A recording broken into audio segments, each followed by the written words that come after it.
नमस्कार दोस्तों, स्वागत है आपका आपके अपने YouTube चैनल शिक्षा 24/7 पर। आज हम लेकर के आए हैं पटवार भर्ती 2021 का तीसरा पेपर। 2021 में कुल 4 शिफ्टों में पेपर हुए थे और ये तीसरी शिफ्ट का पेपर है। सीधे चलते हैं प्रश्नों की तरफ। आज के पेपर का सबसे पहला प्रश्न, 56 का मैदान स्थित है। 56 का मैदान स्थित है बांसवाड़ा डूंगरपुर के बीच, प्रतापगढ़ बांसवाड़ा के बीच, बांसवाड़ा कुशलगढ़ के बीच, या फिर चित्तौड़गढ़ प्रतापगढ़ के बीच। इस प्रश्न का थोड़ा सा आप डिटेल से बताते हैं कि अगर आप राजस्थान के मैप में, है ना, माही नदी को देखोगे तो ये वाला हिस्सा जो है नदी के दोनों तरफ का, बांसवाड़ा और प्रतापगढ़ के बीच वाला हिस्सा, ठीक है, तो ये इस साइड प्रतापगढ़ आता है और दूसरी तरफ बांसवाड़ा, ठीक है। तो प्रतापगढ़ और बांसवाड़ा के बीच में 56 नदी नालों का समूह है, या छोटे छोटे जो गांव है इस तरफ, वो 56 का मैदान, ठीक है। तो ऑप्शन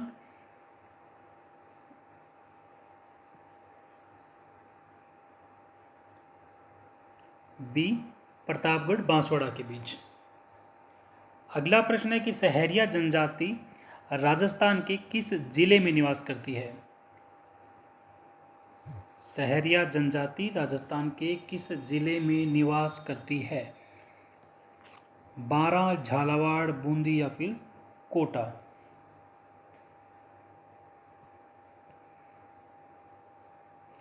सबसे पहले तो ये बारां जिले में है और बारां की भी 2 तहसीलें, एक का नाम है शाहाबाद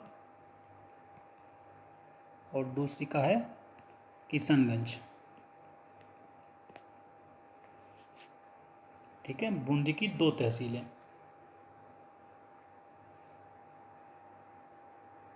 और यहीं बारां जिले में सीताबाड़ी मेला, जो सहरिया मेला भी कहलाता है, यही लगता है। बहुत प्रसिद्ध है ये सहरिया जनजाति में। और अगला प्रश्न आपके स्क्रीन पर, निम्न में से कौन से कछवाहा शासक ने मीणाओं को हराकर आमेर को अपनी राजधानी बनाया। दुल्हे राय, जयसिंह, कोकिलदेव और मानसिंह। तो दुल्हे राय जो हैं ये तो कछवाहा वंश के संस्थापक के रूप में जाने जाते हैं, और फिर मीणाओं से हरा करके आमेर राजधानी बना, वो कोकिलदेव के टाइम में, ठीक है। चलते हैं अगले प्रश्न की तरफ। राजस्थान उच्च न्यायालय की पीठ बेंच निम्न में से कहाँ है। बेंच जयपुर में है और मुख्य पीठ,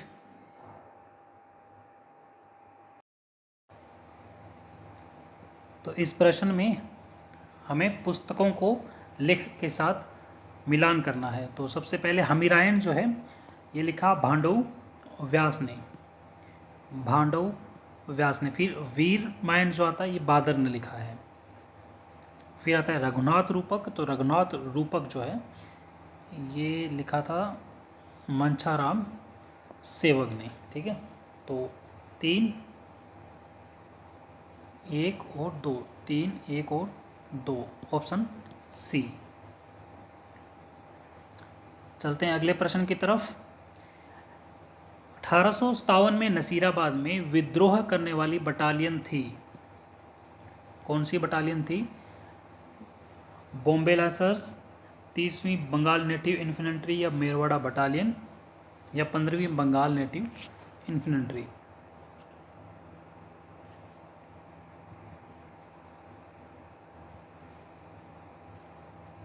तो यहाँ विद्रोह करती है 15वीं बंगाल नेटिव इन्फेंट्री, ठीक है।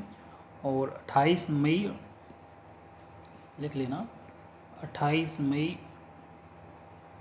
ठीक है, 1857 को ही यहाँ शुरुआत होती है। और नसीराबाद छावनी है कहाँ, अजमेर जिले में। अगला प्रश्न, राजस्थान में निम्न में से कौन सा नृत्य केवल पुरुषों द्वारा किया जाता है। केवल पुरुषों द्वारा। घूमर, कच्छी घोड़ी, तेरह ताली या फिर कथक कौन सा सिर्फ पुरुषों द्वारा किया जाता है? तो राजस्थान में कच्छी घोड़ी लोक नृत्य जो है ये पुरुषों द्वारा किया जाता है और ये शेखावाटी क्षेत्र का है। शेखावाटी क्षेत्र का केवल पुरुषों द्वारा, है ना, शादियाँ या फिर कोई उत्सव होता है, खुशी के माहौल में ये किया जाता है। नर्तक जो है नकली घोड़े पे सवार होके एक पारंपरिक वेशभूषा डालते हैं, ढोल, है ना, बांसुरी की उस धुन पे तलवारबाजी करते हैं, क्योंकि घोड़े पे ही चढ़े ना तो तलवारबाजी करते हैं। अगला प्रश्न है कि इनमें से असंगत कौन है? मीन्स आर्थुणा मंदिर बाड़मेर में है कि नहीं है, हर्षद माता मंदिर आबानेरी दौसा, विभीषण मंदिर केतुन कोटा या हर्षनाथ मंदिर सीकर। तो हर्षद माता मंदिर आबानेरी दौसा, विभीषण मंदिर कोटा कैथून में ही और हर्षनाथ मंदिर सीकर में। लेकिन आर्थुणा के मंदिर जो हैं ये बांसवाड़ा में है।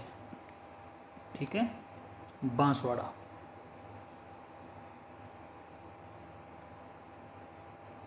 चलते हैं अगले प्रश्न की तरफ। चौहान राजवंश के निम्नलिखित शासकों को काल कर्मानुसार व्यवस्थित कीजिए। पृथ्वीराज तृतीय, अजयराज, अर्णोराज और विग्रहराज चतुर्थ। तो सबसे पहले लिख लेते हैं। पृथ्वीराज तृतीय जो है ये 1178 से 1192, जो त्रयन का प्रथम और द्वितीय युद्ध लड़ते हैं वो वाले पृथ्वीराज तृतीय। फिर आते हैं अजयराज जो 1110 से लेके 1135 ईस्वी तक चौहान राजवंश के शासक थे। तीसरे अर्णोराज जो हैं ये थे 1135 से 50 तक, और विग्रहराज चतुर्थ, है ना, इनका दूसरा नाम क्या था? बिसल देव जिन्हें कहा जाता है, और 1150 से 1164। अब आपको बताना है कि सबसे पहले इनमें से कौन से थे। देखो 1110 से शुरू होते हैं,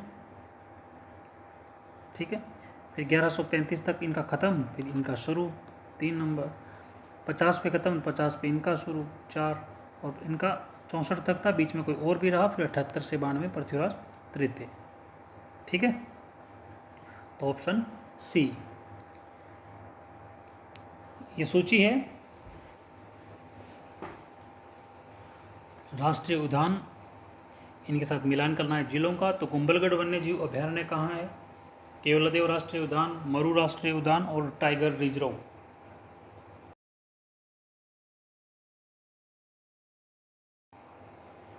तो सबसे पहले मिलान करेंगे कुंभलगढ़ वन्यजीव अभयारण्य, ये राजसमंद में, यानी सबसे पहले 4 वाला। तो अभी तक तो ये 4 वाला एक ही है, बाकी देख लेते हैं मिलान हो रहा है कि नहीं हो रहा है।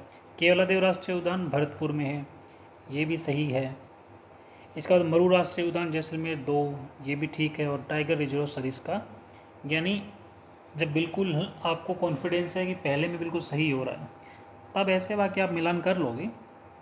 ठीक है, ऑप्शन ए इसका सही है। राजस्थान लोक सेवा आयोग के अध्यक्ष को किनके द्वारा निलंबित किया जा सकता है?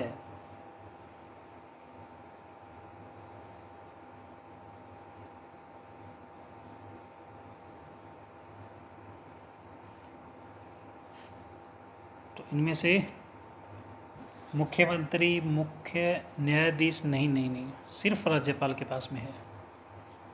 यानी आरपीएससी के जो अध्यक्ष होते हैं ना, उनके चेयरमैन को सिर्फ और सिर्फ राज्यपाल ही हटा सकते हैं। फिर पर्यटन सर्किट और क्षेत्र में जैसे ब्रज मेवात सर्किट जो है, इसमें कौन कौन से ज़िले आते हैं? शेखावाटी सर्किट में कौन से ज़िले, मरु सर्किट में कौन से, और मेरवाड़ा में कौन से ज़िले आते हैं? मेवात से आप पहचान गए होंगे, ये पूर्वी राजस्थान का हिस्सा है। तो इनमें से पूर्वी राजस्थान का हिस्सा कोई भी नहीं है, ये अलवर भरतपुर वाला बिल्कुल सही मिक्स सामने एकदम सही इनसे मिला हुआ है। फिर ऑप्शन बी जो है कि शेखावाटी वाला हिस्सा कौन सा है, तो इसमें सीकर, झुंझुनू, चूरू बिल्कुल ठीक है, ये तीसरे के साथ मैच खाता है। फिर चलते हैं मरु सर्किट में। मरु सर्किट में जैसलमेर वाला हिस्सा आएगा, तो ये वाला 4 के साथ चलता है। और फिर लास्ट में डी मेरवाड़ा सर्किट जो है ये मेरवाड़ा अजमेर पुष्कर मेड़ता नागौर वाला है। यानी एक के बाद में इसमें भी सेम है पहले वाले की तरह, ये देख लीजिए, है ना। जैसे एक का एक के साथ है, फिर दूसरे का तीन के साथ में, है ना, मिक्स हो रहा है ना, फिर चार के साथ में, फिर दो के साथ में। चलते हैं अगले प्रश्न की तरफ। राजस्थान की प्राचीन रियासत के संदर्भ में कांसा परोसा क्या था?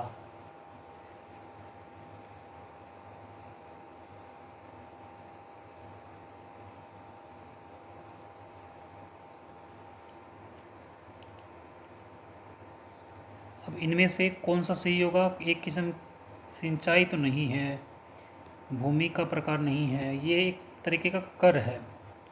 जो प्राचीन काल में जो रियासतें थी वो विवाह मृत्यु भोज, है ना, अवसर होंगे तो किसानों पे लगाए जाते थे। अगला प्रश्न है कि संत पीपा की गुफा कहाँ है? संत पीपा की गुफा कहाँ है?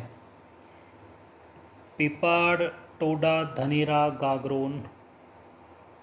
तो इनकी गुफा जो है वो टोडा रायसिंह में है, जो टोंक में है, ठीक है, बुद्ध सागर झील के पास है।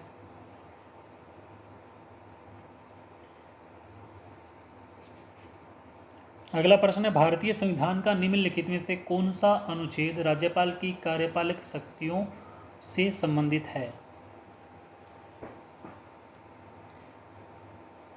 वैसे हमने आपको कल भी बताया था कि जितने आर्टिकल्स जो हैं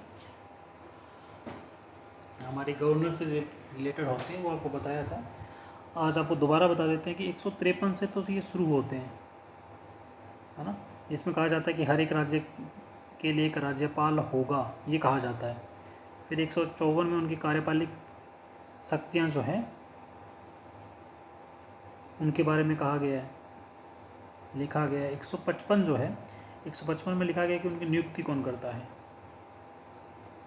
फिर 156 है जिसमें उनके कार्यकाल के बारे में लिखा गया है। तो इसमें पूछा जा रहा है कार्यपालिक शक्तियाँ, तो 154 वाला जो है बिल्कुल ठीक होगा। अगला प्रश्न है कि शेखावाटी किसान आंदोलन सन 1947 में किसके प्रयासों से समाप्त हुआ? है ना, जमनालाल बजाज, जयनारायण व्यास, माणिक्यलाल वर्मा, हीरालाल शास्त्री, किनके प्रयासों से समाप्त होता है? तो ऑप्शन डी हीरालाल शास्त्री द्वारा।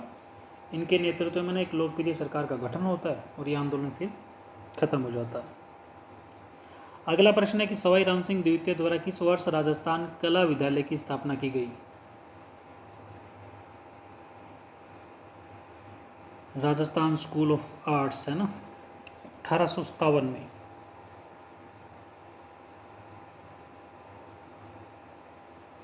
ठीक है, जिसे मदरसा ए हुनारी भी कहते हैं।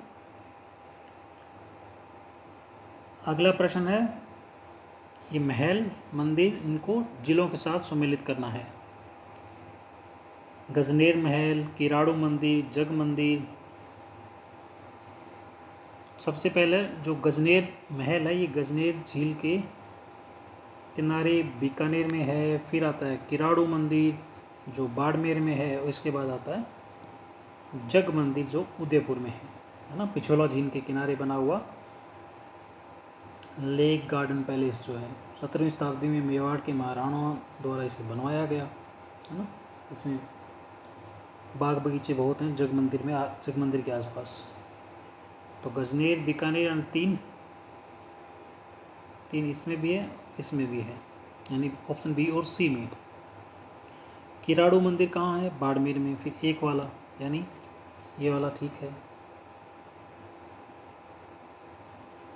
चलते हैं अगले प्रश्न की तरफ। अलखिया संप्रदाय की स्थापना किसने की? अलखिया संप्रदाय की स्थापना, तो ऑप्शन सी स्वामी लालगिरी द्वारा। निर्गुण भक्ति संप्रदाय से संबंधित है। अगला प्रश्न है कि अलवर जिले की जोगी जाति के लोग निम्न में से किस वाद्य को बजाते हैं?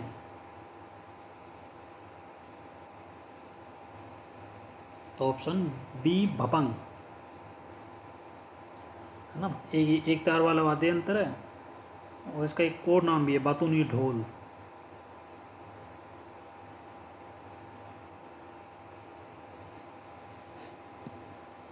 तो राजस्थान के मुख्य सूचना आयुक्त जो हैं, राजस्थान के मुख्य सूचना आयुक्त कौन थे? ठीक है, मुख्य सूचना आयुक्त कौन थे? तो ये 2006 में जो गठित हुआ था सूचना आयोग, उसके बारे में पूछ रहा है, जो 2006 में तो गठित हुआ। ठीक है, आरटीआई वाला अधिनियम जो आता है 2005 में, आरटीआई 2005 उसके बाद गठित होता है। तो उस टाइम राजस्थान के जो मुख्य सूचना आयुक्त हैं वो एमडी कोरानी को बनाया जाता है, एमडी कोरानी इनको बनाया जाता है। ठीक है, अगर आप वीडियो लास्ट तक देख रहे हो इसका मतलब वीडियो आपको पसंद आया है। हम आपको बता दें कि हम जो भी वीडियो सॉल्यूशन यूट्यूब पे करवा रहे हैं, ये पूरे पेपर डाउनलोड करने के लिए आपको हमारा ऐप डाउनलोड करना पड़ेगा, और ऐप का लिंक जो है डिस्क्रिप्शन में हमने रख दिया है। आप जैसे ही ऐप डाउनलोड करोगे, ऐप में सबसे ऊपर आपको सोलवर्ड पेपर नाम से एक फ़ोल्डर मिलेगा, जिसके अंदर एक फ़ोल्डर है राजस्थान सोलवर्ड पेपर। तो साइड में जो दिख रहे हैं पेपर आपको, इनके अलावा भी आपको REET first grade, second grade, RS pre तक के पेपर आपको विद सॉल्यूशन यहाँ पे मिल जाएंगे। अगर आपको वीडियो अच्छा लगा हो तो वीडियो को लाइक ज़रूर करें। आपका कोई सुझाव हो, प्रश्न हो तो हमें कमेंट में ज़रूर बताएं। मिलते हैं अगले वीडियो में, तब तक आप पढ़ते रहिए, बढ़ते रहिए।